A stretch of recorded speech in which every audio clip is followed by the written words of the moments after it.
ఈ అమ్మాయిని చూస్తుంటే నేను ముందు అబ్బాయి అనుకున్నాను, అమ్మాయి అనుకోలేదు. అరే అమ్మాయిల స్కూల్ వాళ్ళ అబ్బాయి నిలబట్టుకొచ్చారు అని ఒకసారి ఆశ్చర్యపోయి మళ్ళీ ఒక్కసారి తీక్షణంగా చూసినప్పుడు అబ్బాయి కాదులే అమ్మాయిలే అని కన్ఫర్మేషన్కి వచ్చాను. మరి ఆమె చేసినటువంటి ఇద్దరు అమ్మాయిలు, నలుగురు అమ్మాయిలు కూడా ఎక్కడ తీసుకోకుండా అసలు సినిమా వాళ్ళు చూస్తే ఇమ్మీడియట్గా వాళ్ళు తీసేసుకొని వాళ్ళ సినిమాలు వేసేసుకునేవాళ్ళు. అంత బ్రహ్మాండమైనటువంటి పర్ఫార్మెన్స్ చూపించారు. ఆ వెల్కమ్ డ్యాన్స్ చూస్తుంటే ఒక అమ్మాయి అయితే తిరుపతి పోయి ఫస్ట్ ప్రైజ్ కొట్టుకొచ్చింది. అమ్మాయి చదివేది 5th క్లాస్, మా దగ్గర జాయిన్ అయింది. ఈ 5th క్లాస్ అమ్మాయి అయినా ఇప్పుడు 9th క్లాస్ అమ్మాయి అన్నట్టుగా ఉంది. మరి అంత పర్ఫార్మెన్స్ ఇస్తున్నారు అమ్మాయిలు.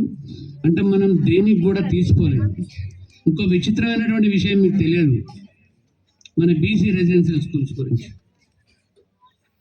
ముందు గిఫ్ట్ ఇచ్చాము.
మరి ఇంకో విషయం చెప్పాలి మీ అందరికి కూడా.